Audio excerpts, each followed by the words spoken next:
Eu falo 7 idiomas. Foi essa frase de uma menina de 12 anos que deixou um milionário arrogante de 2,8 bilhões de reais completamente chocado. Quando ele tentou humilhá-la, ela o enfrentou com uma coragem impressionante e mudou para sempre a vida desse homem. Ele acabou doando metade da fortuna, depois de perceber que media o sucesso pelas métricas erradas. E você? De onde está assistindo este vídeo? Será que as métricas que você usa na vida são as que realmente importam? Se inscreva agora, deixa seu like e ativa o sininho para mais histórias transformadoras como essa. Carlos Oliveira ajustou a gravata de seda italiana enquanto observava o horizonte do Rio de Janeiro através das janelas do seu escritório no 27º andar. O sol nascente refletia nos vidros espelhados dos edifícios vizinhos, criando um espetáculo de luzes que apenas os privilegiados como ele podiam apreciar àquela altura. Seu império empresarial valia 2,8 bilhões, construído com determinação implacável e, como ele mesmo admitia apenas em seus momentos mais sinceros, uma completa ausência de escrúpulos quando necessário. Os dedos com manicure impecável acariciaram distraidamente o Rolex de 150 mil reais em seu pulso. Era quinta-feira, dia de reunião com os diretores. E, mais importante, dia de afirmar sua superioridade. Carlos sorriu para seu reflexo no vidro. Aos 48 anos, mantinha-se em forma, com os cabelos grisalhos estrategicamente aparados para transmitir experiência sem sugerir velhice. A imagem de sucesso era sua religião. A noite anterior havia sido típica de sua rotina, um jantar no restaurante mais exclusivo da cidade, onde gastara mais no vinho do que muitos de seus funcionários ganhavam em um mês. A companhia, outros titãs da indústria, pessoas que, como ele, acreditavam que o valor de um ser humano podia ser calculado pelo saldo bancário. As conversas giravam invariavelmente em torno de aquisições, fusões e, ocasionalmente, comentários depreciativos sobre aqueles que consideravam fracassados. Basicamente, qualquer um que não houvesse conquistado um lugar em sua mesa exclusiva. Senhor Oliveira, os diretores já estão na sala de reuniões. A voz de sua secretária interrompeu seus pensamentos pelo intercomunicador. Diga que vou em 10 minutos, respondeu sem se preocupar em agradecer. Carlos gostava de fazê-los esperar. Era uma pequena demonstração de poder. Enquanto caminhava pelo corredor revestido de mármore negro de Carrara importado, notou algo fora do lugar. Uma mulher de uniforme azul claro limpava o corrimão, acompanhada por uma menina de aproximadamente 12 anos, sentada quieta em um banco, absorta em um livro surrado. O que significa isso? Carlos parou, a voz cortante como lâmina de aço. Desde quando transformamos nosso ambiente corporativo em creche? A mulher virou-se sobressaltada, o rosto instantaneamente pálido. Me desculpe, Sr. Oliveira. Sou Lúcia Santos, da equipe de limpeza. Minha filha Beatriz. A babá cancelou de última hora, e eu não tinha com quem deixá-la. Carlos estreitou os olhos, uma ideia formando-se em sua mente. Há meses guardava um documento antigo que nem mesmo os melhores tradutores haviam conseguido decifrar completamente. Talvez fosse o momento perfeito para alguma diversão. Traga sua filha para meu escritório, imediatamente. Lúcia trocou um olhar apreensivo com a filha, que fechou o livro e se levantou, o rosto sereno, sem demonstrar o medo que Carlos esperava encontrar. Como quiser, senhor, respondeu Lúcia, a mão trêmula ajustando o crachá no uniforme. Naquele momento, nenhum dos três poderia imaginar como aquele encontro casual mudaria para sempre suas vidas. O escritório de Carlos era um monumento ao seu ego. Obras de arte contemporânea de valores exorbitantes adornavam as paredes, escolhidas não pelo seu significado artístico, mas pelo status que conferiam. Um Basquiat pendurado estrategicamente atrás de sua cadeira, garantindo que fosse a primeira coisa que qualquer visitante notasse. Uma escultura de vidro assinada por um artista japonês famoso ocupava o centro de sua mesa de reuniões. Um presente de um empresário saudita após um acordo particularmente lucrativo. Carlos gostava de mencionar casualmente seu valor de 7 dígitos sempre que recebia visitantes impressionáveis. Então, Carlos disse, reclinando-se em sua cadeira de couro italiano enquanto observava Lúcia e Beatriz paradas desconfortavelmente diante de sua mesa imponente. Você trabalha aqui há quanto tempo, Lúcia?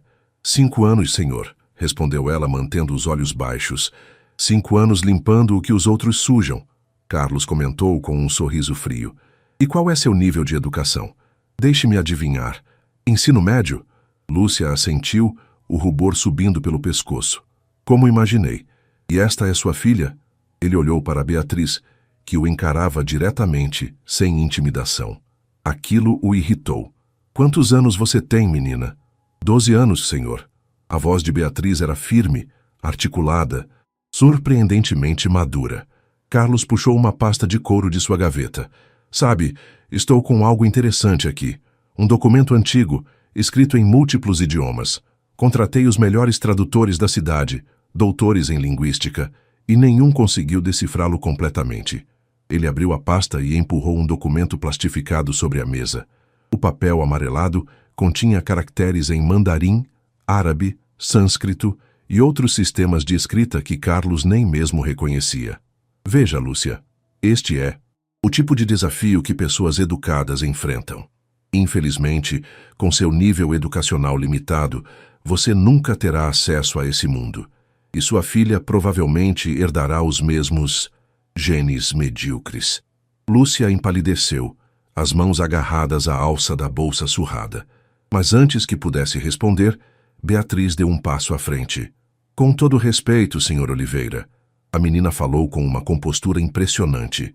Se o senhor mesmo não consegue ler o documento, isso não o tornaria menos inteligente que os doutores que contratou. Carlos congelou, o sorriso desaparecendo de seu rosto. Como disse, além disso, continuou Beatriz, aproximando-se da mesa para olhar o documento. Pelo que posso ver, esse texto contém elementos de pelo menos 7 idiomas diferentes. Por coincidência, falo exatamente 7 idiomas. O empresário soltou uma gargalhada que ecoou pelas paredes do imenso escritório. Você? Uma criança de 12 anos, filha de uma faxineira? Não me faça rir. Os olhos de Beatriz brilharam com uma determinação que fez Carlos engolir em seco. Posso provar. Um silêncio denso tomou conta do escritório. Carlos observava a menina com uma mistura de irritação e curiosidade. Aquela pequena interrupção em sua rotina de poder estava se tornando mais interessante do que esperava. Muito bem, disse finalmente, recostando-se na cadeira e gesticulando para o documento. Impressione-me. Beatriz pegou o documento cuidadosamente. Seus olhos percorreram a página com uma concentração que seria notável mesmo em um adulto. Carlos notou que ela não demonstrava confusão ou hesitação, apenas análise metódica. Este primeiro parágrafo está em mandarim clássico, disse ela após alguns segundos.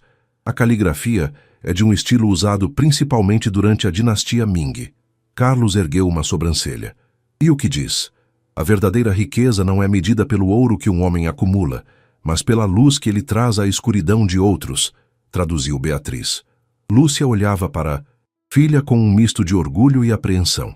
Carlos percebeu o olhar e isso o irritou ainda mais. Qualquer um poderia ter memorizado uma frase, disse ele, descartando a tradução com um gesto. Isso não prova nada. O segundo parágrafo está em árabe clássico, continuou Beatriz imperturbável. Aquele que se acredita superior por suas posses é, na verdade, o mais pobre de todos, pois vendeu sua alma por coisas que o tempo inevitavelmente corroerá. A menina continuou, identificando trechos em italiano antigo, russo, alemão e francês, traduzindo cada um com fluência. A cada tradução, o rosto de Carlos endurecia, a máscara de condescendência, dando lugar a uma expressão cada vez mais perturbada. Como você aprendeu tudo isso? Perguntou ele, finalmente incapaz de esconder o espanto em sua voz. Beatriz levantou os olhos do documento. Na biblioteca municipal, senhor. Há imigrantes e refugiados que oferecem aulas voluntárias lá. Comecei com espanhol aos 7 anos, com dona Mercedes da Venezuela. Depois vieram italiano, francês, alemão e o mandarim, interrompeu Carlos, agora inclinado para a frente, genuinamente curioso. Professor Liu, ele era pesquisador visitante na UFRJ antes da pandemia. Ficou preso no Brasil quando as fronteiras fecharam e começou a dar aulas gratuitas aos sábados.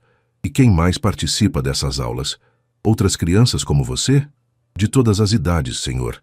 Há crianças, adolescentes, adultos, idosos, pessoas que reconhecem o valor do conhecimento, mesmo sem ter recursos para pagar por educação formal. Carlos olhou para Lúcia, que observava a cena com lágrimas contidas. Você sabia disso tudo? Sim, senhor, respondeu ela, a voz embargada. Beatriz vai à biblioteca todos os dias depois da escola. Aos finais de semana passa o dia inteiro lá. Um silêncio desconfortável pairou no ar. Carlos sentiu uma sensação estranha no peito, algo que não experimentava há décadas. Vergonha. Há mais no documento, senhor, disse Beatriz. Suavemente. Gostaria que eu continuasse? Carlos assentiu lentamente, sem confiar em sua própria voz. O que começara como uma oportunidade para a humilhação estava se tornando uma lição que nunca esperou receber. A sala de reuniões aguardava Carlos há mais de 20 minutos. Executivos de alto escalão verificavam nervosamente seus relógios, mas ninguém ousava questionar o atraso do CEO. No escritório, o tempo parecia ter parado, enquanto Beatriz continuava com as traduções. Este trecho em sânscrito, ela explicou, fala sobre como o conhecimento é a única riqueza que não pode ser roubada, a única que cresce quando é compartilhada. Carlos observava a menina com uma fascinação relutante. Onde você aprendeu sobre sistemas de escrita antigos? Isso não é algo que se ensine em bibliotecas municipais. Aos domingos frequento a biblioteca da UFRJ, respondeu Beatriz. A princípio, os guardas não queriam me deixar entrar, mas a professora Helena do Departamento de Linguística me viu tentando e ficou impressionada com meu interesse. Ela me deu uma autorização especial. E como você chega lá? A UFRJ fica longe de...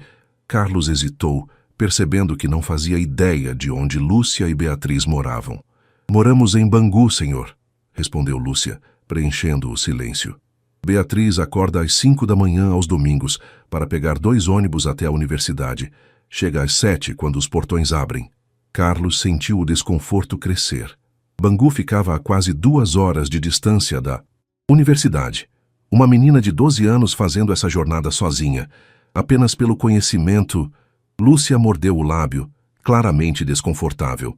Beatriz sempre foi diferente, desde pequena. Diferente como? Carlos perguntou, agora completamente esquecido da reunião. Aos 3 anos já lia fluentemente. Aos 5 devorava livros de ciências. Tentei conseguir bolsas em escolas particulares, mas... Lúcia hesitou. Mas o quê? Eles disseram que suas notas não eram suficientemente boas. Beatriz interveio. Eu me entediava nas aulas, Sr. Oliveira. As perguntas que fazia deixavam os professores desconfortáveis. Era mais fácil me rotular como problemática do que admitir que não sabiam as respostas. Carlos sentiu um nó no estômago. Quantos talentos como Beatriz estavam perdidos por aí, invisíveis para pessoas como ele, que julgavam valor humano pelo preço de um relógio ou pelo sobrenome. O interfone tocou, quebrando o momento. Senhor Oliveira, os diretores estão perguntando se... A reunião será cancelada. Carlos hesitou. Pela primeira vez em anos, a reunião parecia insignificante. Diga-lhes que tive um compromisso urgente. Remarque para amanhã. Ele desligou o interfone e voltou sua atenção para Beatriz. Você consegue traduzir o documento inteiro? Sim, senhor, mas vai levar algum tempo. Temos tempo, respondeu Carlos, surpreendendo a si mesmo com a sinceridade em sua voz. A secretária apareceu na porta confusa. Senhor, o que devo dizer aos diretores? Carlos olhou para Lúcia, depois para Beatriz. Uma ideia estava se formando em sua mente. Uma ideia que, 24 horas antes, teria considerado absurda. Diga-lhes que estou em uma reunião com nossas novas consultoras de desenvolvimento humano. A secretária assentiu mesmo claramente perplexa e retirou-se. Consultoras? Lúcia perguntou confusa. Precisamos de mais café, Carlos disse, ignorando a pergunta. E talvez alguns sanduíches. Isto vai demorar mais do que eu pensava. O sol começava a se pôr quando Beatriz finalizou a tradução do documento. As cores alaranjadas do entardecer carioca banhavam o escritório, projetando sombras alongadas pelas paredes. 3 xícaras de café vazias e pratos com restos de sanduíches testemunhavam silenciosamente as horas passadas. A última parte está em uma forma de latim medieval, explicou Beatriz, sua voz ligeiramente rouca após horas falando. E assim, o verdadeiro poder não vem da capacidade de submeter outros, mas de elevá-los. Pois aquele que constrói escadas para os céus jamais será esquecido por aqueles que as subiram. Carlos permaneceu em silêncio, contemplando a janela. A cidade se acendia aos poucos lá embaixo, um tapete de luzes que sempre o fizera sentir-se acima do mundo, literalmente. Agora, pela primeira vez, sentia o peso de cada andar que o separava do chão, da realidade que nunca se dera ao trabalho de conhecer. De onde veio este documento? Lúcia perguntou timidamente, quebrando o silêncio. Carlos virou-se como se despertando de um transe. Pertencia ao meu avô. Ele era diferente do resto da família. Um idealista, diziam. Ele fez uma pausa. Ele construiu a empresa do zero, mas nunca se importou muito com dinheiro. Morreu deixando instruções para que este documento me fosse entregue quando eu completasse 30 anos. E o senhor o recebeu? Perguntou Beatriz. Sim, Carlos respondeu, um sorriso amargo nos lábios. Na época, achei que era algum tipo de teste. Contratei tradutores, especialistas. Ninguém conseguiu decifrar completamente. Eventualmente, guardei-o e esqueci. Seu avô falava todos esses idiomas? Perguntou Beatriz, claramente fascinada. Ele viajou o mundo inteiro antes de estabelecer a empresa, respondeu Carlos, surpreso consigo mesmo por compartilhar essas memórias familiares. Era autodidata como você. Começou como marinheiro aos 16 anos, conheceu todos os continentes. Meu pai sempre disse que ele valorizava mais as histórias que colecionava do que o império que construiu. Ele parece ter sido um homem sábio, comentou Lúcia suavemente. Era. E eu... Carlos hesitou. Eu nunca realmente ouvi o que ele tentava me ensinar. Por que decidiu mostrar o documento hoje? A pergunta de Beatriz era direta, desprovida da cautela que adultos normalmente demonstrariam. Carlos hesitou, a verdade pesando em sua língua como chumbo. Como explicar que planejava usar o documento para humilhar uma funcionária e sua filha? Como admitir a crueldade casual que praticava diariamente? Ele começou, mas as palavras escapavam. Pela primeira vez em décadas, Carlos Oliveira estava sem resposta. Beatriz o observava com olhos que pareciam enxergar além de sua fachada cuidadosamente construída. O documento fala sobre a verdadeira riqueza, Sr. Oliveira, sobre como poder e status são ilusões que nos distraem do que realmente importa. E o que realmente importa, na sua opinião? Perguntou Carlos, genuinamente curioso. Conexões, aprendizado, crescer e ajudar outros a crescerem, respondeu ela sem hesitação. Minha mãe trabalha em 3 empregos para nos sustentar, mas ainda encontra tempo para me levar à biblioteca. O professor Liu poderia cobrar fortunas por aulas particulares, mas ensina de graça porque acredita que conhecimento deve ser compartilhado. 3 empregos? Carlos olhou para Lúcia perplexo. Lúcia assentiu, desviando o olhar. Aqui pela manhã, numa escola à tarde, limpando as salas depois das aulas. E alguns dias faço faxina em casas de família aos finais de semana. Como você consegue, com sua filha, a casa... Não tenho escolha, Sr. Oliveira, respondeu Lúcia, com dignidade surpreendente. Sou mãe solo desde que Beatriz tinha 3 anos. Seu pai decidiu que não estava preparado para uma família. Carlos olhou para Lúcia, que observava a filha com evidente orgulho. Sua filha é... Ele hesitou, procurando a palavra certa. Extraordinária. Eu sei, respondeu Lúcia, a voz firme pela primeira vez naquele dia. Só precisava que alguém mais visse isso também.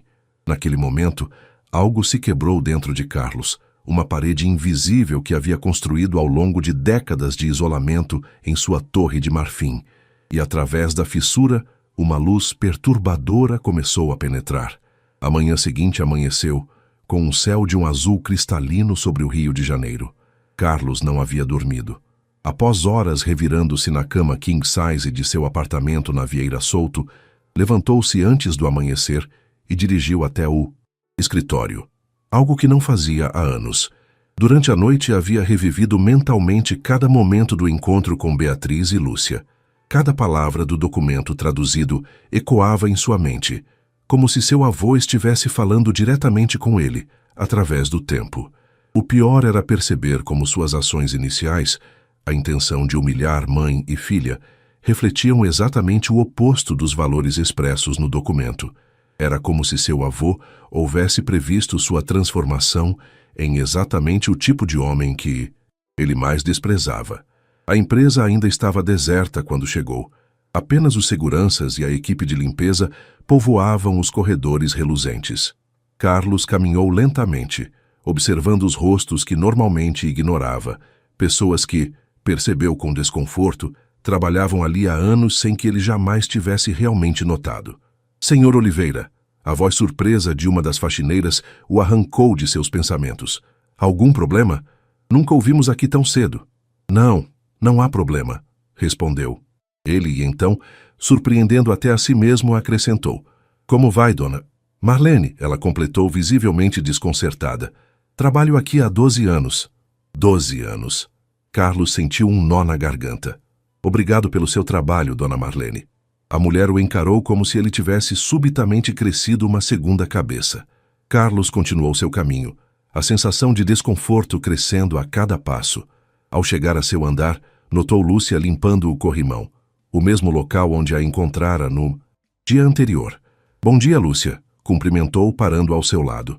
Ela quase derrubou o produto de limpeza. Bom dia, senhor Oliveira. Beatriz não veio hoje? Não, senhor. Ela está na escola. Carlos assentiu, percebendo o quão ridícula era sua pergunta. É claro que a menina estaria na escola numa sexta-feira. Gostaria de conversar com você em meu escritório, quando terminar aqui. O rosto de Lúcia empalideceu. Fiz algo errado, senhor? Não, respondeu ele rapidamente. Pelo contrário. Meia hora depois, Lúcia batia hesitantemente na porta do escritório de Carlos. Ela havia trocado o uniforme por suas roupas normais, uma calça jeans simples e uma blusa azul desbotada. Entre, por favor.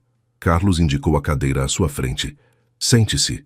Lúcia obedeceu, visivelmente tensa. Passei a noite pensando sobre ontem. Começou Carlos, escolhendo cuidadosamente as palavras. Sobre Beatriz, sobre você, sobre mim. Ele fez uma pausa, organizando os pensamentos. Quero oferecer a você um novo cargo na empresa. Um novo cargo? Lúcia repetiu confusa. Sim, como diretora de desenvolvimento humano. Lúcia arregalou os olhos. Mas eu não tenho qualificações para isso. Nem experiência, nem formação. Você criou Beatriz. Carlos a interrompeu. Isso é toda a qualificação que preciso ver. Não entendo. Lúcia, o que você fez com recursos mínimos é extraordinário. Criou sozinha uma criança excepcional, trabalhando em 3 empregos sem apoio.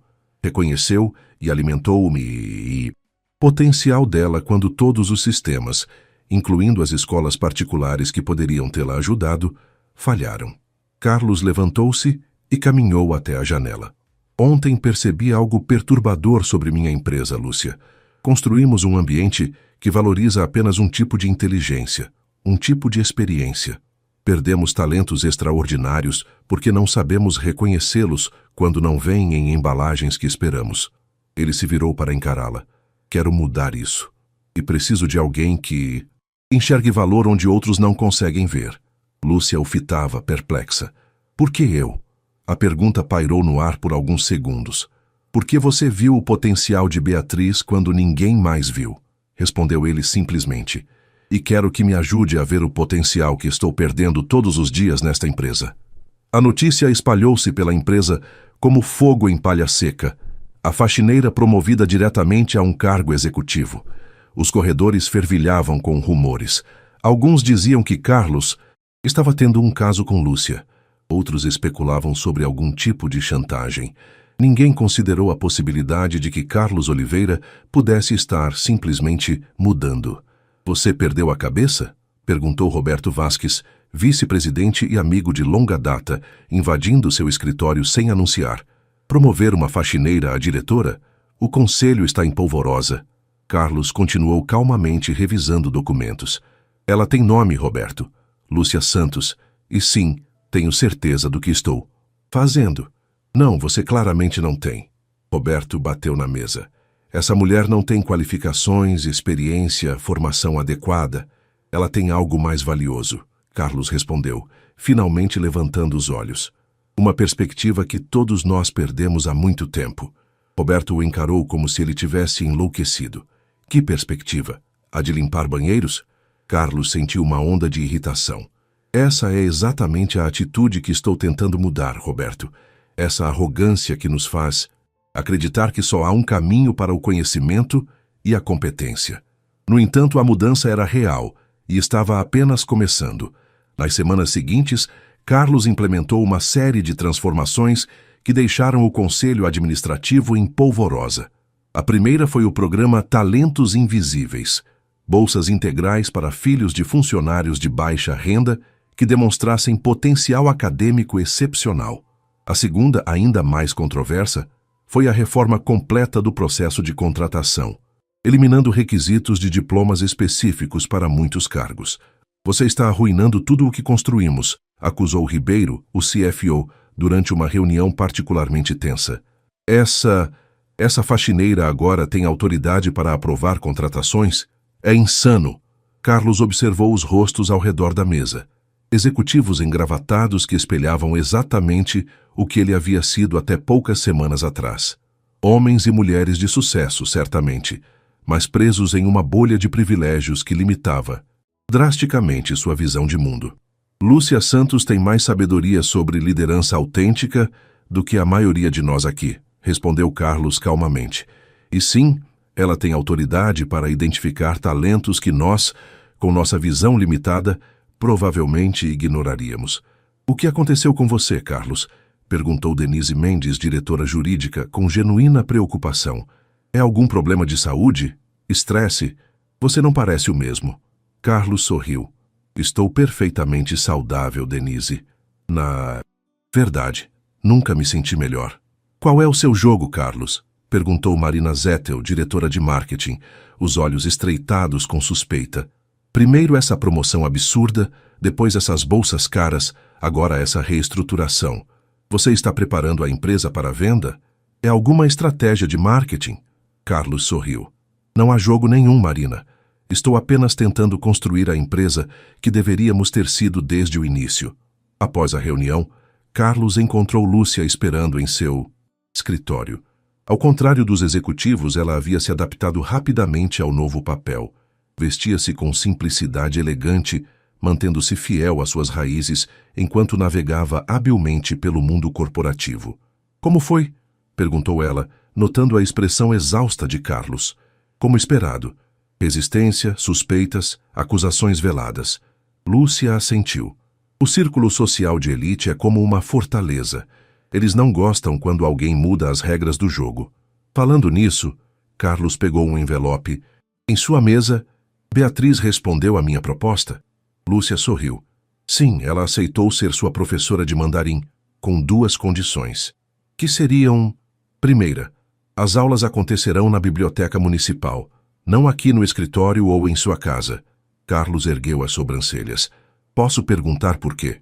Ela disse que você precisa conhecer o mundo fora da sua bolha de privilégios. A franqueza fez Carlos rir. Justo. E a segunda condição? Você terá que fazer a lição de casa. Ela não tolera alunos preguiçosos. Também justo, concordou Carlos. Quando começamos? Amanhã às 14h. E não se atrase. Ela é rigorosa com horários. Quando Lúcia saiu, Carlos permaneceu pensativo, olhando para o horizonte do rio. Seu telefone tocou. Era Fernando, seu amigo de faculdade e companheiro de jantares em restaurantes estrelados. Carlos, onde você tem se metido? Estamos com uma mesa no Cipriani hoje à noite. O de sempre? Carlos hesitou. Não posso, Fernando. Tenho planos. Planos? Você? Em uma sexta-feira? Fernando riu. O que poderia ser mais importante que jantar com nós? Tenho lição de casa para fazer. O silêncio do outro lado da linha foi eloquente. Lição de casa? Você está bem, Carlos? Nunca estive melhor, respondeu ele, desligando o telefone. Era verdade. Pela primeira vez em anos, Carlos Oliveira sentia-se vivo. A Biblioteca Municipal Machado de Assis ficava em um prédio neoclássico no centro do Rio. uma construção majestosa que Carlos passara milhares de vezes de carro sem jamais entrar. O interior era um contraste dramático com seu escritório minimalista. Estantes antigas de madeira escura subiam até o teto, o cheiro de livros antigos permeava o ar, e a luz natural entrava por enormes janelas, criando padrões luminosos no piso de mármore gasto. Enquanto aguardava Beatriz, Carlos observou o ambiente. Jovens estudantes debruçados sobre livros didáticos, idosos lendo jornais em poltronas gastas, mães com crianças pequenas no setor infantil. A biblioteca pulsava com uma energia tranquila e produtiva que o fascinou. Como nunca havia notado esse universo paralelo funcionando bem ao lado dos ambientes de luxo que frequentava. Carlos sentia-se deslocado entre as pessoas comuns que frequentavam o local, estudantes idosos lendo jornais, trabalhadores aproveitando seus intervalos. Vestido com calça social e camisa cara, mesmo sem gravata, ele atraía olhares curiosos. "Bem-vindo ao meu mundo, Sr. Oliveira." Carlos virou-se para encontrar Beatriz, sorrindo para ele, carregando uma pilha de livros que parecia desproporcional para seu tamanho. "Obrigado por me aceitar como aluno", disse ele, genuinamente grato. "Ainda estou avaliando", respondeu ela com seriedade. "Vamos ver se o senhor tem aptidão para o mandarim. Não é um idioma para qualquer um." A provocação fez Carlos sorrir. "Justo. Por onde começamos?" Beatriz o guiou até uma mesa nos fundos, onde já havia preparado cadernos, lápis e livros de exercícios. Um homem asiático de meia-idade sentava-se perto, concentrado em um livro. "Aquele é o professor Liu", explicou Beatriz. "Ele me ajudou a preparar seu material de estudo." Liu levantou os olhos ao ouvir seu nome, observando Carlos com curiosidade. Ele vestia roupas simples, calça de sarja e camisa xadrez. Mas havia uma dignidade inconfundível em sua postura. Antes que Carlos pudesse responder, ela chamou o homem em mandarim fluente. O professor aproximou-se, avaliando Carlos com olhos perspicazes. "Então este é seu novo aluno, Beatriz?" perguntou Liu em português perfeitamente articulado, estendendo a mão. "Prazer em conhecê-lo, Sr. Oliveira." "O prazer é meu, professor Liu", respondeu Carlos apertando a mão do homem. "Obrigado por permitir que eu me junte às suas aulas." Liu sorriu. "Beatriz me contou sobre seu encontro. Devo admitir que fiquei surpreso quando ela disse que o CEO bilionário queria aprender mandarim na biblioteca pública." "Estou tentando expandir meus horizontes", Carlos respondeu, sentindo-se estranhamente vulnerável. "Um objetivo admirável", concordou Liu. "Beatriz é uma professora excelente, severa, mas justa. Obedeça às instruções dela e você aprenderá rapidamente." As 2 horas seguintes foram uma experiência humilhante e reveladora para Carlos. Acostumado a ser o mais inteligente na sala, agora lutava com os conceitos mais básicos de um novo idioma. Beatriz era, como advertido, uma professora exigente. Corrigia sua pronúncia sem piedade e insistia em repetições até que estivesse satisfeita. "É suficiente por hoje", ela finalmente declarou, após Carlos conseguir se apresentar em mandarim básico. "Sua lição de casa está neste caderno. Espero que esteja pronto na próxima aula." Carlos fechou o caderno, exausto, mas estranhamente satisfeito. "Obrigado, Beatriz. Você é uma excelente professora." Ela sorriu, um sorriso genuíno que iluminou seu rosto. "O senhor é um aluno promissor. Com muito trabalho, talvez se torne competente." Carlos riu. "Vindo de você, considero isso um elogio." Enquanto guardavam o material, Carlos observou o ambiente ao redor. Notou uma senhora idosa ajudando uma menina com equações matemáticas, um homem de meia-idade explicando história para adolescentes e vários imigrantes dando aulas de idiomas em mesas espalhadas. "É sempre assim?" perguntou a Beatriz. "Sim. Este é o verdadeiro centro educacional do bairro", respondeu ela. "Aqui, quem sabe ensina. Quem não sabe, aprende. Simples assim." Carlos sentiu um nó na garganta. "E todo mundo se ajuda?" Beatriz o olhou como se a pergunta fosse estranha. "Claro, como mais seria?" Naquele momento, Carlos notou um homem de meia-idade ajudando um adolescente com o que parecia ser um problema de física. O homem usava uniforme de segurança, aparentemente tendo vindo direto do trabalho. "Aquele é o senhor Antônio", explicou Beatriz, notando seu olhar. Ele é engenheiro mecânico na Venezuela, mas aqui trabalha como segurança em um shopping. Aos sábados, dá aulas de física e matemática avançada. E aquela senhora? Carlos indicou uma mulher idosa cercada por crianças. Dona Carmen. Foi professora universitária de literatura por 40 anos. Agora está aposentada e vem todos os dias ler histórias para as crianças e ajudar adolescentes com redações para o vestibular. Naquele momento, uma ideia começou a se formar na mente de Carlos. Uma ideia muito maior do que qualquer coisa que já havia considerado. Uma transformação não apenas de si mesmo ou de sua empresa, mas algo que poderia impactar a cidade inteira. Beatriz, disse ele lentamente, você acha que existem mais lugares como este no Brasil? Existem bibliotecas, sim, mas não necessariamente com pessoas dispostas a ensinar. Carlos assentiu, pensativo. E se pudéssemos mudar isso? Os meses que se seguiram testemunharam uma transformação que surpreendeu a todos que conheciam Carlos Oliveira. O empresário que antes raramente deixava seu ambiente de luxo, agora passava 3 tardes por semana na biblioteca municipal, estudando mandarim com determinação inabalável. Seu círculo social elitista, incapaz de compreender a mudança, começou gradualmente a se afastar. Você está passando por algum tipo de crise de meia-idade? Perguntou Fernando durante um almoço, após Carlos recusar mais um convite para um final de semana em Angra. Primeiro essa história de promover a faxineira, agora essas suas aulas na biblioteca pública. As pessoas estão comentando, Carlos. Carlos observou seu amigo de 2 décadas, um homem que, como ele próprio até recentemente, media o valor das pessoas pelo tamanho de suas contas bancárias e pelo prestígio de seus sobrenomes. Deixe que comentem, respondeu Carlos tranquilamente. Estou mais interessado no que estou aprendendo do que no que estão dizendo. Aprendendo? O que há para aprender em uma biblioteca pública? Se quer estudar mandarim, contrate os melhores tutores particulares. Traga-os ao seu escritório. Carlos sorriu.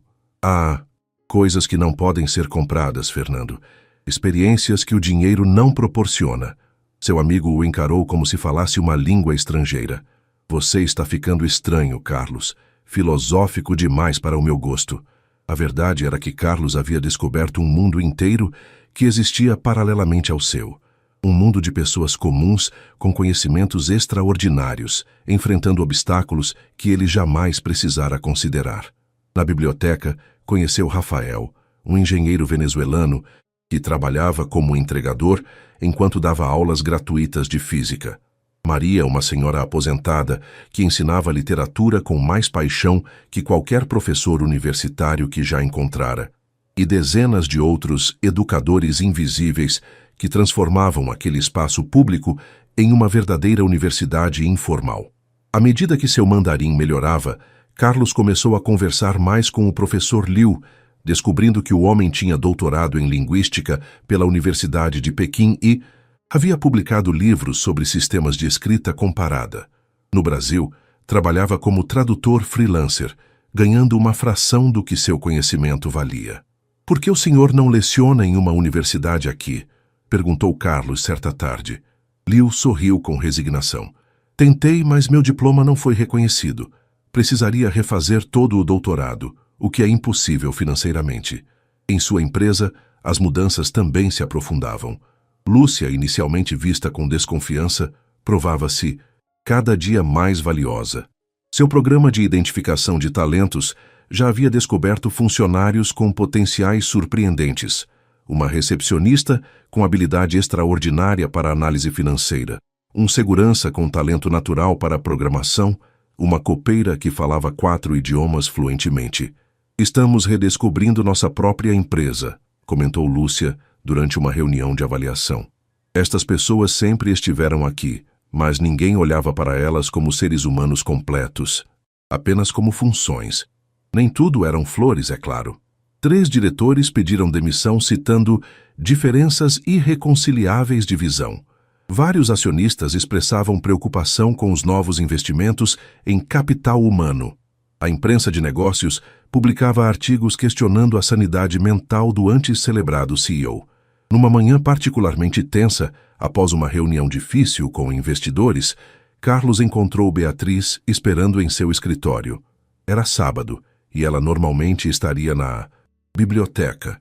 "O que faz aqui?" perguntou surpreso. "Mamãe disse que você está tendo problemas, que pessoas importantes estão contra suas mudanças." A franqueza da menina o fez sorrir, apesar do cansaço. Seu mandarim melhorou, mas sua discrição ainda precisa de trabalho. "O mandarim é mais fácil," ela deu de ombros. "Vim porque quero mostrar algo ao senhor. Algo importante." "E o que seria?" "Não posso dizer. Precisa ver por si mesmo." Ela estendeu um pedaço de papel. "Este é o endereço. Venha." "Hoje às 17 horas." Carlos olhou para o papel. Era um endereço na Zona Norte, uma área que raramente visitava. "O que há lá?" "A resposta para suas dúvidas," disse Beatriz enigmaticamente. "E traga roupas confortáveis. Nada de sapatos italianos." Intrigado, Carlos concordou. Enquanto via a menina sair, percebeu que confiava mais no julgamento dela do que no de seus consultores mais caros. Uma realização que, estranhamente, não o perturbou nem um pouco. Às 17 horas em ponto, seu motorista parou diante de um prédio antigo em um bairro operário. Carlos, vestindo jeans e tênis pela primeira vez em anos, saiu hesitante do carro. "Devo esperar, senhor?" perguntou o motorista, claramente desconfortável com o local. "Não é necessário," respondeu Carlos. "Pegarei um táxi depois." Ao entrar no edifício, Carlos foi recebido por um burburinho de vozes. Seguindo as indicações, chegou a um salão comunitário onde dezenas de pessoas de todas as idades estavam reunidas em pequenos grupos. Beatriz acenou de um canto onde ajudava crianças com lições de matemática. "O que é tudo isso?" perguntou Carlos, maravilhado com a energia do local. Beatriz sorriu. "Bem-vindo ao Projeto Sementes, Sr. Oliveira. O futuro do Brasil está aqui." O Projeto Sementes revelou-se uma iniciativa comunitária extraordinária. Em um salão simples de um centro comunitário, pessoas de todas as idades compartilhavam conhecimento, matemática, idiomas, música, programação, empreendedorismo. Crianças ensinavam idosos a usar computadores, engenheiros aposentados orientavam jovens sobre física, imigrantes compartilhavam suas culturas através da culinária e idiomas. Enquanto Beatriz o guiava pelo espaço, Carlos notou um detalhe fascinante. O ambiente era extremamente organizado, com horários, materiais didáticos improvisados e até mesmo certificados feitos à mão. Tudo funcionava como uma escola alternativa bem estruturada, mas sem nenhum financiamento oficial ou reconhecimento formal. "Começou com 5 pessoas há 2 anos, explicou Beatriz enquanto guiava Carlos pelo espaço. "Agora temos mais de 200 participantes regulares." Carlos observava tudo com admiração crescente. "Quem organiza? Quem financia?" "Todos nós. Cada um contribui com o que pode. Conhecimento, tempo. Um pacote de biscoitos, cadernos usados." Ela fez uma pausa. "Não temos recursos, mas temos algo mais valioso. Propósito compartilhado." Em um canto, uma jovem de aproximadamente 16 anos ensinava inglês a um grupo de adultos, trabalhadores. Seus materiais eram fotocópias gastas e recortes de revistas, mas seu entusiasmo era contagiante. Carlos parou para observar, impressionado com a metodologia criativa que ela utilizava. Uma mulher jovem aproximou-se, sorrindo ao reconhecer Beatriz. "Nossa professora de idiomas está aqui. E trouxe um amigo." "Dona Teresa, este é o Sr. Oliveira. Ele está observando nosso trabalho." Teresa estendeu uma mão calejada. "Bem-vindo. Primeira vez aqui? Está procurando aprender algo específico?" "Na verdade, estou apenas conhecendo," respondeu Carlos, constrangido por estar sendo tratado como qualquer outra pessoa. Uma experiência surpreendentemente refrescante. "Ele é meu aluno de mandarim," explicou Beatriz. "Está fazendo progressos aceitáveis." Teresa riu. "Se Beatriz diz que são aceitáveis, significa que são excepcionais. Ela tem padrões impossíveis." Carlos sorriu, percebendo que naquele ambiente ninguém se importava com seu patrimônio bilionário ou seu sobrenome. Ele era apenas mais um curioso, mais um aprendiz no grande tecido daquela comunidade. Durante as 2 horas seguintes, Carlos circulou pelo espaço, conversando com voluntários e alunos, Conheceu João, um ex-detento que agora ensinava marcenaria. Clara, uma senhora de 78 anos que dava aulas de literatura clássica. Rashid, um refugiado sírio que ensinava física e matemática avançada enquanto trabalhava como motorista de aplicativo para sobreviver. O maior desafio é o espaço, explicou Teresa, enquanto Carlos a ajudava a organizar materiais. Este centro comunitário nos empresta o salão apenas aos sábados. Nos outros dias, temos que nos dividir entre bibliotecas públicas, praças, igrejas, qualquer lugar que nos aceite. E os equipamentos? Materiais? Improvisamos. Arrecadamos doações. Fazemos milagres. Ela sorriu. Mas estamos sempre no limite.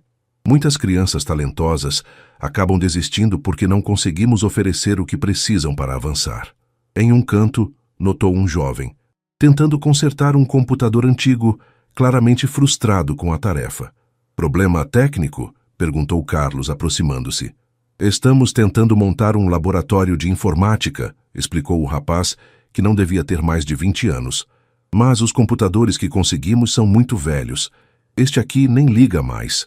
Carlos examinou o equipamento. Posso tentar ajudar?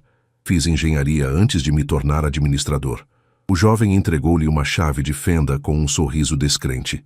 Fique à vontade, mas acho que este já era.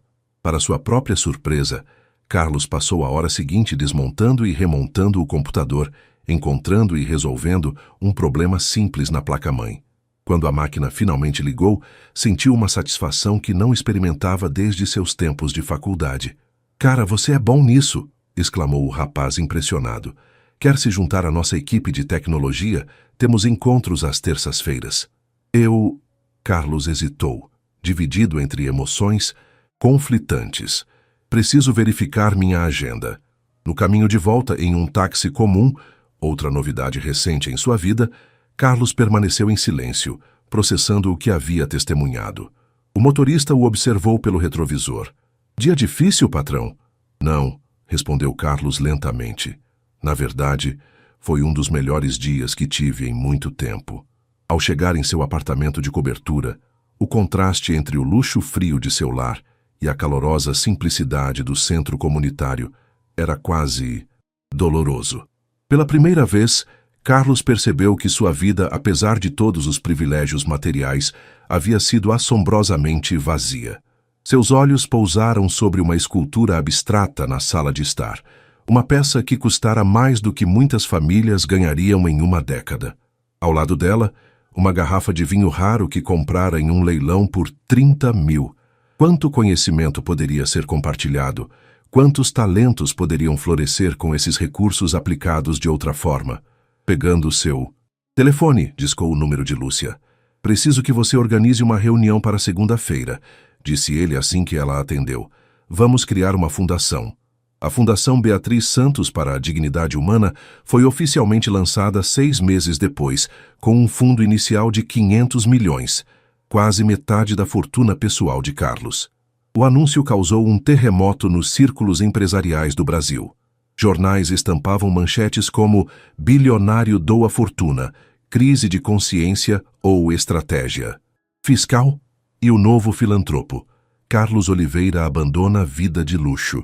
A sede da fundação, contrariando todas as expectativas, não ficava em um edifício corporativo envidraçado, mas em um antigo casarão restaurado na Zona Norte, próximo a bairros de trabalhadores. Em vez de contratar executivos de ONGs estabelecidas, Carlos e Lúcia recrutaram educadores comunitários, pessoas como o professor Liu e os voluntários do projeto Sementes. A estratégia também era diferente das fundações tradicionais. Em vez de simplesmente distribuir bolsas ou construir prédios com o nome do fundador, a fundação focava em apoiar e expandir iniciativas já existentes. O projeto Sementes recebeu um espaço permanente e recursos para materiais. A Biblioteca Municipal ganhou um anexo totalmente equipado, dedicado a aulas comunitárias. Professores voluntários receberam bolsas para poderem se dedicar integralmente ao ensino. Você está realmente fazendo isso, comentou Marina Zettel, agora ex-diretora de marketing, encontrando Carlos por acaso em um café. Quando você começou com aquelas mudanças malucas na empresa, apostei que era apenas uma fase. Uma estratégia de marketing ou algo assim? Carlos sorriu. Sinto desapontá-la. Não estou desapontada, respondeu ela, surpreendendo-o. Estou impressionada. Você realmente acredita nisso, não é? Não é só conversa. Descobri que há mais satisfação em construir pontes do que muros, Carlos respondeu simplesmente. Na fundação, os programas rapidamente se expandiram. O modelo do Projeto Sementes foi replicado em 10 bairros diferentes. Bibliotecas comunitárias receberam investimentos para se tornarem centros de aprendizagem. Bolsas de estudo foram criadas para estudantes de baixa renda com talentos excepcionais. Professores voluntários receberam apoio para transformar suas paixões em carreiras sustentáveis. Um dos casos mais notáveis foi o do professor Liu, que finalmente conseguiu ter seu doutorado reconhecido no Brasil graças ao apoio jurídico da Fundação. Agora, além de lecionar mandarim, coordenava um programa de intercâmbio cultural que permitia a jovens de comunidades carentes estudarem idiomas com falantes nativos. Você transformou minha vida, disse Liu, certa vez a Carlos, durante uma visita ao novo Centro Cultural Multilingüe criado pela Fundação. Mas, mais importante, você está transformando o futuro de centenas de crianças. Nem tudo eram aplausos, é claro. Velhos amigos de Carlos o evitavam, considerando-o um traidor de classe. Alguns membros do conselho de sua empresa continuavam resistindo às mudanças. Críticos na imprensa questionavam seus motivos ou profetizavam o fracasso de seus projetos ingênuos. Em uma tarde particularmente difícil, após uma reunião tensa com investidores insatisfeitos, Carlos encontrou Beatriz esperando em seu escritório na Fundação, um espaço simples que contrastava drasticamente com seu antigo gabinete corporativo. Trouxe um presente, disse ela, colocando um livro sobre a mesa. O Pequeno Príncipe? Carlos perguntou, examinando a capa gasta. Em mandarim, explicou Beatriz. Achei que seria um bom desafio para o próximo nível de seus estudos. Carlos folheou o livro, reconhecendo algumas palavras e caracteres que havia aprendido nos últimos meses. Obrigado. Não sei se estou pronto, mas vou tentar. Beatriz observou-o atentamente. Você parece cansado. Dias difíceis. Arrependido? A pergunta direta o pegou desprevenido. Carlos refletiu por um momento. Não. Cansado sim, arrependido não. Beatriz sorriu. Sabe por que escolhi O Pequeno Príncipe? Por quê? Pela frase, o essencial é invisível aos olhos. Você finalmente está vendo o essencial, Sr. Oliveira. Carlos sentiu um nó na garganta. Graças a você. E a sua mãe. Não. Beatriz balançou a cabeça. Nós apenas mostramos a porta. Você escolheu atravessá-la. Quando Beatriz saiu, Carlos ficou contemplando o livro em suas mãos. Uma frase em português estava escrita na primeira página, com a caligrafia cuidadosa da menina. Nunca é tarde para começar a ver com o coração. Um ano após o encontro fatídico com Beatriz, a transformação de Carlos estava completa e visível para qualquer um que o conhecesse antes. O empresário que antes vivia obcecado com status e acumulação, agora dividia seu tempo entre a direção estratégica de sua empresa, agora focada em práticas sustentáveis e éticas, e o trabalho na fundação. Seu antigo apartamento de cobertura fora vendido, e Carlos agora vivia em uma casa confortável mas modesta no Grajaú, um bairro de classe média. Seu Rolex de R$ 150.000 foi substituído por um relógio simples. As obras de arte de sua coleção particular foram doadas a museus públicos, com a condição de que programas educativos fossem criados para escolas de comunidades carentes. A transição não havia sido fácil. Nas primeiras semanas após mudar-se para o novo bairro, Carlos sentira-se como um estrangeiro, acostumado a ser tratado com deferência e a ter todas as portas abertas. Agora enfrentava a realidade da vida comum: filas em bancos, esperas em consultórios médicos, o transporte público ocasional quando seu carro estava na oficina. Como você se adapta a isso? Perguntou certa vez a Lúcia, após uma experiência particularmente frustrante com a burocracia de um serviço público. Ela sorriu. Você aprende que há coisas que o dinheiro não resolve e descobre que há uma dignidade especial em enfrentar os mesmos desafios que todo mundo. Em sua empresa, a revolução iniciada por Lúcia consolidava-se. O programa de talentos invisíveis já havia identificado e desenvolvido mais de 100 funcionários de escalões inferiores com potenciais extraordinários. A hierarquia rígida deu lugar a um modelo mais colaborativo. Surpreendentemente, os resultados financeiros não sofreram. Pelo contrário, a empresa registrava crescimento consistente, impulsionada pela inovação que floresceu no novo ambiente. Você criou a empresa mais desejada para se trabalhar no país, comentou Ribeiro, o CFO que inicialmente resistira ferozmente às mudanças. Recebemos mais de 10.000 currículos por mês agora. Não criei nada sozinho, respondeu Carlos. Apenas aprendi a enxergar o que sempre esteve lá. Na fundação, os resultados eram igualmente impressionantes. O modelo educacional desenvolvido com base no projeto Sementes já funcionava em 50 localidades diferentes, atendendo mais de 20.000 pessoas. Bibliotecas comunitárias transformaram-se em centros de aprendizagem vibrantes. Professores voluntários recebiam bolsas que permitiam dedicação integral ao ensino.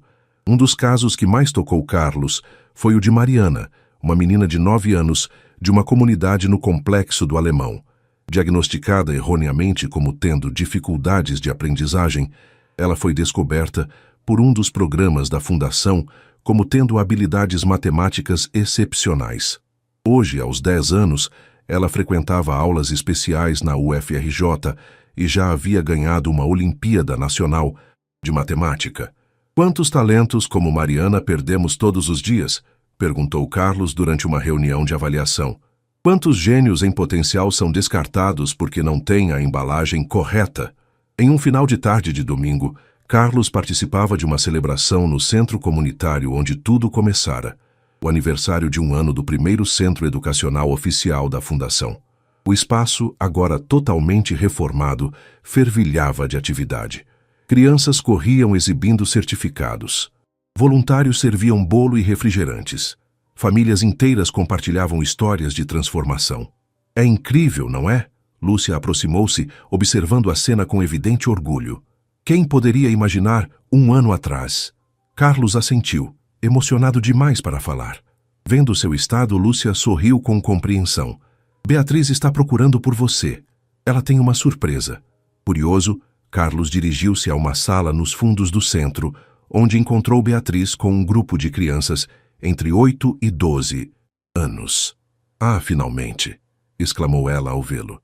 Pessoal, este é o Sr. Oliveira que eu falei. As crianças o cumprimentaram em mandarim perfeitamente pronunciado, para seu completo espanto. O que é isso? Perguntou, genuinamente surpreso. Meus alunos, explicou Beatriz com orgulho. Comecei a ensinar mandarim 3 meses atrás. Eles queriam agradecer ao homem que construiu nossa escola. Uma menina pequena se aproximou timidamente, oferecendo um cartão feito à mão. Dentro, em português, mandarim estava escrito: Obrigada por acreditar que podemos ser mais do que o mundo espera de nós. Carlos lutou contra as lágrimas que ameaçavam cair. Eu deveria agradecer a vocês, disse com a voz embargada. Vocês me ensinaram mais do que eu jamais poderia ensinar. Naquele momento, olhando para os rostos ansiosos daquelas crianças que 1 ano antes não teriam significado nada para ele, além de estatísticas anônimas, Carlos sentiu uma certeza profunda. Esta era a verdadeira riqueza que o documento de seu avô mencionava. Não o ouro acumulado, mas a luz trazida à escuridão de outros. Naquela noite, ao retornar para casa, Carlos recebeu uma ligação inesperada. Fernando, seu antigo amigo que havia cortado relações quando Carlos iniciou sua transformação. Carlos, podemos conversar? A voz soava hesitante, quase tímida. Tenho acompanhado seu trabalho, a fundação, as mudanças na empresa. Acho que eu estava errado sobre você. Uma ponte que Carlos pensava estar queimada para sempre, agora oferecia uma possibilidade de reconstrução. Mais uma em tantas outras que se erguiam em sua nova vida. O auditório da Universidade Federal do Rio de Janeiro estava lotado. Estudantes, professores, jornalistas e curiosos se aglomeravam para assistir à palestra Redefinindo o Sucesso, uma jornada pessoal. A primeira aparição pública de Carlos Oliveira para falar sobre sua transformação.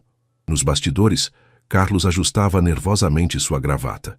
Não era a primeira vez que falava em público, longe disso. Como CEO, havia feito inúmeras apresentações para investidores, discursos em eventos corporativos, entrevistas para a imprensa especializada. Mas esta era diferente.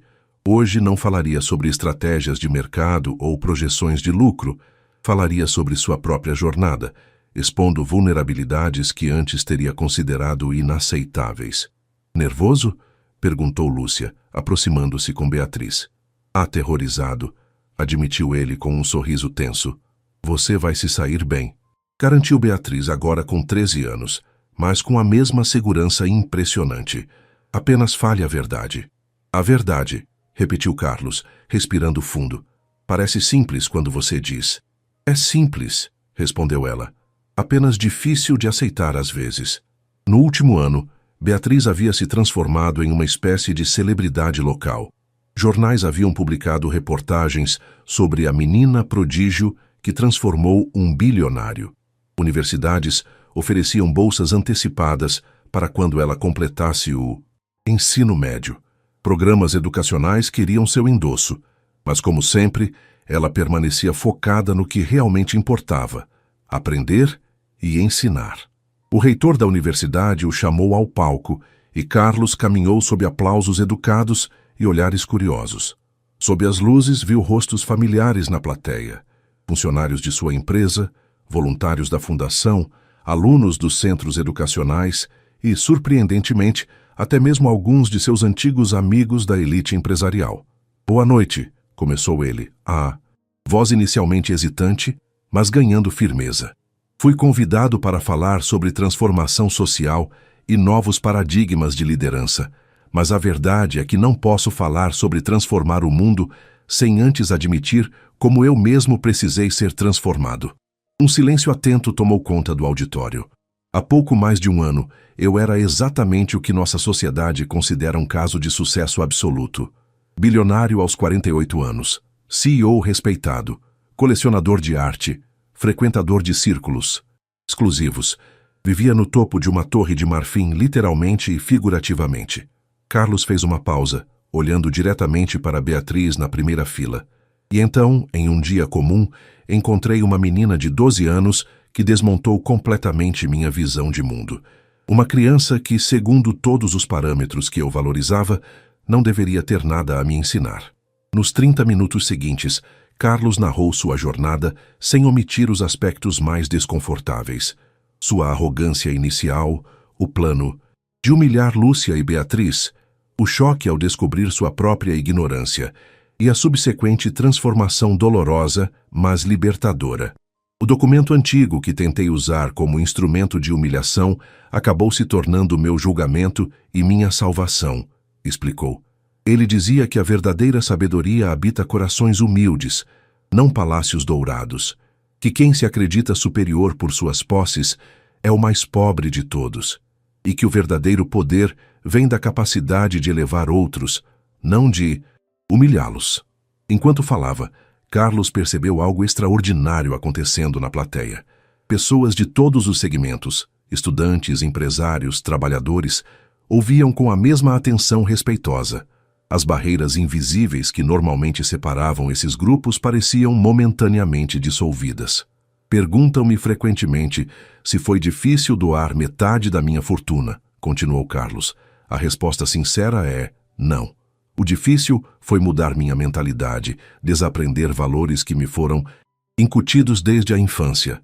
Admitir que meu sucesso não era apenas fruto do meu mérito, mas também de privilégios que nunca reconheci ter. Carlos fez uma pausa, olhando para o público com nova intensidade. Nosso sistema perpétua uma mentira perniciosa, a de que os bem-sucedidos chegaram lá apenas por mérito próprio, e os que lutam não se esforçaram o suficiente. Essa mentira nos permite ignorar os obstáculos estruturais que milhões enfrentam diariamente. Permite-nos viver em torres de luxo, separados da realidade da maioria, sem questionarmos a justiça dessa separação. A lição mais importante que aprendi, continuou ele, aproximando-se do final, é que eu estava medindo o sucesso com as métricas completamente erradas. Acumulei riqueza, poder e status, convencido de que isso me tornava superior. O que não percebi é que, no processo, me tornei incapaz de ver o verdadeiro valor das pessoas ao meu redor. Carlos olhou para Lúcia e Beatriz, ambas com lágrimas nos olhos. Hoje, não me considero menos bem-sucedido por ter doado metade da minha fortuna. Pelo contrário, descobri que ajudar outros a realizarem seu potencial traz uma satisfação que nenhuma aquisição material jamais proporcionou. Ao terminar seu discurso, o auditório explodiu em aplausos. Pessoas se levantavam, algumas chorando abertamente. Carlos percebeu que sua história pessoal havia tocado algo profundo, um anseio coletivo por conexão e propósito que transcendia classes sociais. Nos bastidores, após responder a inúmeras perguntas, Carlos foi abordado por uma repórter de um importante jornal. Senhor Oliveira, sua história é inspiradora, mas muitos céticos questionam. Essa transformação é realmente sustentável? O senhor realmente acredita que empresários e executivos podem mudar fundamentalmente sua mentalidade? Carlos considerou a pergunta cuidadosamente. Não posso falar pelos outros. Posso apenas dizer que, para mim, não há volta possível. Uma vez que você vê o mundo através de novos olhos, não consegue voltar a enxergá-lo como antes. A repórter fez mais uma anotação. Uma última pergunta. O que o senhor diria para outros empresários e líderes que ainda operam no paradigma que o senhor abandonou? Carlos sorriu. Diria que estão medindo o sucesso com as métricas erradas e que existe um mundo inteiro de possibilidades além dos limites que eles próprios estabeleceram. A celebração do 2º aniversário da Fundação Beatriz Santos para a Dignidade Humana aconteceu em um parque público no coração do Rio de Janeiro. Ao contrário dos eventos corporativos exclusivos que Carlos costumava frequentar, este era aberto a todos: estudantes, professores, funcionários, voluntários, famílias beneficiadas e qualquer pessoa interessada em conhecer o trabalho da Fundação. O dia amanhecera perfeito, um céu azul sem nuvens, temperatura amena e uma brisa leve que agitava as bandeiras coloridas espalhadas pelo parque. Carlos havia chegado ao amanhecer para ajudar na organização, carregando mesas e cadeiras junto com outros voluntários. Uma cena impensável 2 anos antes, quando tinha motoristas e assistentes para carregar até mesmo sua pasta executiva. Barracas coloridas espalhadas pelo parque apresentavam os diversos programas: educação digital para idosos, alfabetização de adultos, iniciação científica para crianças, mentoria profissional para jovens de comunidades carentes e o carro-chefe, os centros educacionais comunitários, agora presentes em 5 estados brasileiros. Um dos estandes mais populares apresentava os resultados do programa Transformando Vidas, histórias de pessoas cujas trajetórias haviam mudado radicalmente graças às iniciativas da Fundação. Ali estava Marcos, ex-segurança da empresa de Carlos, agora formado em ciência da computação e líder de um programa de inclusão digital em comunidades carentes. Ao lado dele, Sofia, uma senhora de 72 anos que havia aprendido a ler aos 70 e agora coordenava um grupo de alfabetização para idosos. Carlos caminhava entre as barracas, parando para conversar com voluntários e beneficiários. Vestia uma simples camisa azul e calça jeans, seu novo uniforme habitual, muito distante dos ternos italianos de 20 mil que antes considerava essenciais para sua imagem. Senhor Oliveira, uma jovem de aproximadamente 18 anos acenou aproximando-se. Lembra de mim? Sou Fernanda, do 1º Centro Educacional. Claro que lembro, respondeu Carlos com um sorriso genuíno. Como estão indo seus estudos de engenharia? Incríveis. Consegui uma bolsa integral na PUC graças ao programa de mentoria. E agora estou voltando para ensinar matemática no centro aos sábados. O ciclo se completa, observou Carlos orgulhoso. Exatamente. É isso que a Beatriz sempre diz. Quem aprende deve ensinar. A jovem hesitou por um momento. Sabe, senhor Oliveira, queria dizer algo. Meu pai trabalhava como garçom em um dos restaurantes que o senhor frequentava antes. Ele sempre contava como o senhor era bem difícil com os funcionários. Carlos sentiu o rosto esquentar. Eu era uma pessoa diferente naquela época. Eu sei. É isso que queria dizer. Ver sua transformação deu esperança ao meu pai. Ele diz que se até mesmo o tirano das gorjetas pode mudar, qualquer um pode. Fernanda sorriu. Agora ele também é voluntário, ensinando gastronomia básica no Centro Comunitário da Penha. Carlos riu com a referência ao seu antigo apelido, sentindo uma mistura de vergonha e gratidão pela honestidade da jovem. Falando em Beatriz, Carlos a avistou perto do palco central, organizando um grupo de crianças para uma apresentação. Aos 14 anos, ela havia se tornado uma espécie de embaixadora da fundação, especialmente popular entre os jovens participantes que a viam como prova viva de que era possível superar barreiras sociais através da educação. Lúcia aproximou-se, agora com uma postura confiante que refletia seu cargo como diretora executiva da fundação.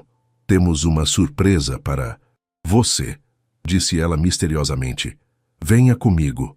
Intrigado, Carlos a seguiu até uma grande tenda azul que não havia notado antes.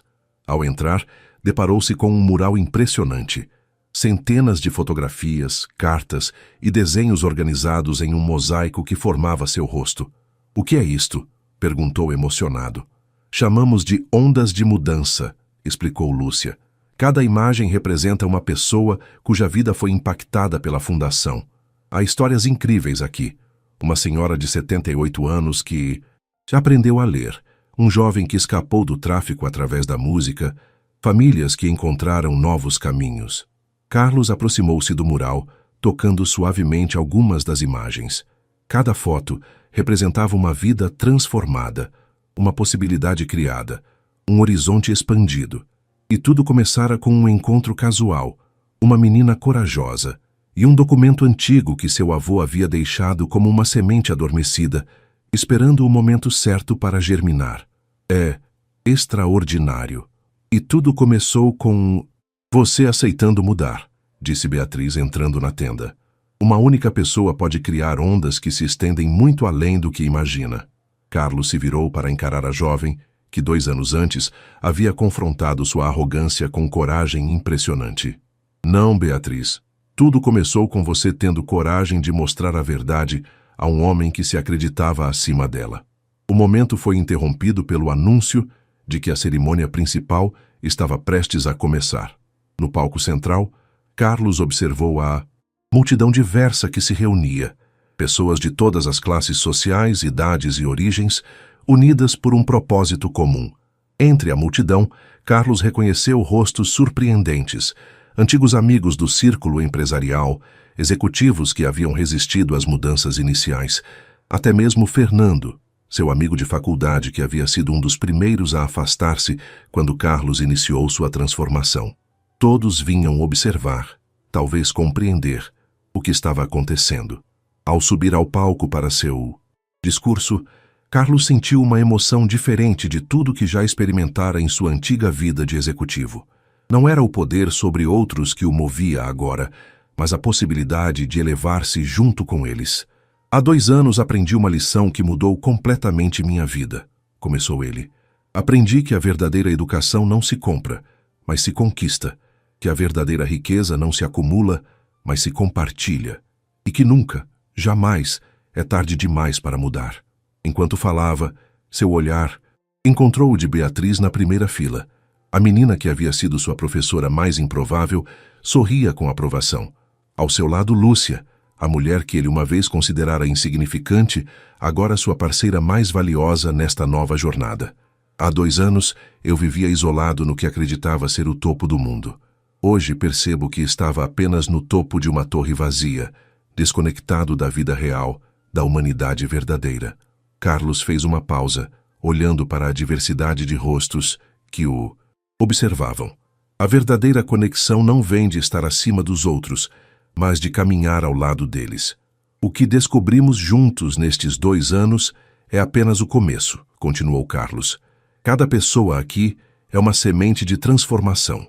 E juntos, estamos apenas começando a descobrir o que podemos realizar quando medimos o sucesso não pelo que acumulamos, mas pelo que compartilhamos, não pelo que possuímos, mas pelo que construímos juntos. Ao concluir seu discurso, Carlos sentiu uma certeza profunda que nunca experimentara em seus anos de acumulação material. A medida do verdadeiro sucesso não estava nos números de uma conta bancária ou no valor de um relógio de luxo. Estava nos olhos brilhantes das crianças que descobriam novos mundos através do conhecimento, no orgulho dos adultos que superavam limitações impostas por um sistema injusto, na dignidade restaurada daqueles que finalmente eram vistos por quem realmente eram. Depois da cerimônia, Carlos encontrou Fernando esperando para conversar. Seu antigo amigo parecia desconfortável, mas determinado. Assistir ao seu discurso me fez pensar, Carlos, começou ele hesitantemente. Talvez você esteja certo. Talvez estejamos todos medindo o sucesso com as métricas erradas. Carlos sorriu. Nunca é tarde para descobrir novas métricas, Fernando. Como eu começaria? Perguntou o amigo com uma sinceridade surpreendente. Do mesmo jeito que eu, respondeu Carlos, colocando a mão no ombro do amigo. Um passo de cada vez. Começando por ver realmente as pessoas ao seu redor. A transformação de Carlos Oliveira provou que nunca é tarde para escolher um caminho diferente, para enxergar com novos olhos, para medir a vida com métricas mais significativas, e que a jornada mais importante não é aquela que nos leva para o topo de uma torre isolada, mas a que nos conecta profundamente com a humanidade que compartilhamos.